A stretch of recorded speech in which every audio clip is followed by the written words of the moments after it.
में अफीम की सर्वाधिक वैध खेती वाला इलाका मालवा है।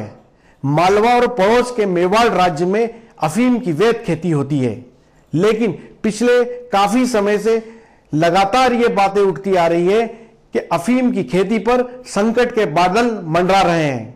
वहीं यह भी बात जोर शोर से उठती रही है कि जितनी खपत अंतर्राष्ट्रीय बाजार में पहले अफीम की होती थी, अब नहीं हो रही है, जिसके चलते नीमच की अफीम फैक्ट्री में बड़े पैमाने पर अफीम का स्टॉक है। वहीं इस समय एक बड़ी खबर और आ रही है कि दिल्ली में एम्स ने भांग पर एक प्रोजेक्ट किया है, जिसका नतीजा यह निकला है कि जो दवाएं अफीम से बनाई जाती थी, अब वो भांग से बनाई जाएगी।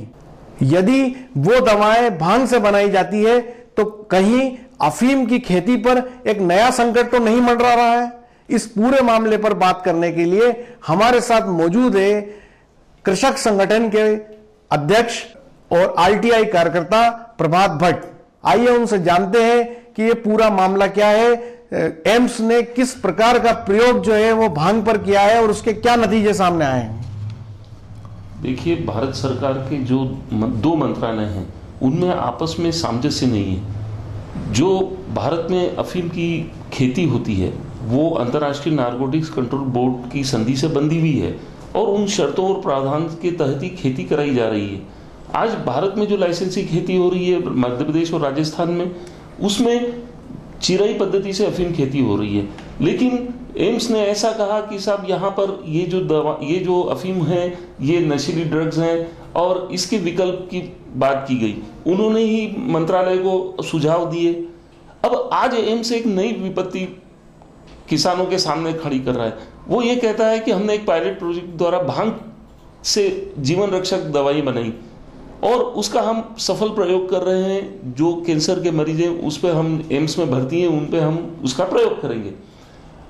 भारत सरकार खुद विपदा में है कि वो राजस्व मंत्रालय की सुने कि स्वास्थ्य मंत्रालय की सुने। स्वास्थ्य मंत्रालय का जो आयुष मंत्रालय है वो भी आयुर्वेदिक औषधि विभाग है। ना तो उन्होंने किसी प्रकार की कोई अनुमति ली, क्योंकि भांग भी नारकोटिक्स के दायरे में है और अफीम भी नारकोटिक्स के दायरे में है।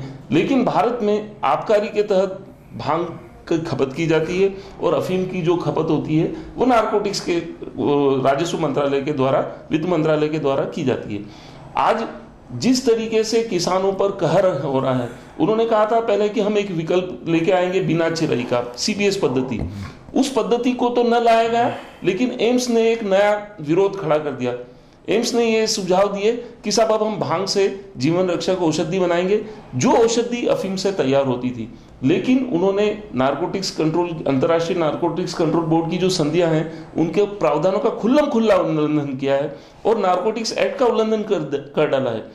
आज तो भट्ट जी, ये जो सरकार ने एक नया प्रयोग किया है, तो इससे क्या ऐसी आशंका जन्म ले रही है कि देश में अब अफीम की खेती के दिन लद गए हैं? ऐसा लगता है कि हमारी अफीम की खेती तो जो खेती हो रही थी वो तो प्रतिबंधित हो ही जाएगी, लेकिन जो उससे फैक्ट्रियां जो अफीम से जो मेन मार्फिन निकाल रहे थे या जो हमने एक्सपोर्ट ऑर्डर्स ले रखे हैं वो हमने ले रखे हैं थीबेन के, जापान, अमेरिका, और वो सब भारत की जो जीवन रक्षक औषधि की जो खेती से दवा बना रहे हैं वो बना रहे हैं थीबेन, जो सबसे बेशकीमती दवा है। तो भांग उसका विकल्प हो ही नहीं सकता, क्योंकि भांग से थीबेन निकलती नहीं है। हमारे एक्सपोर्ट ऑर्डर हाथ से निकल जाएंगे।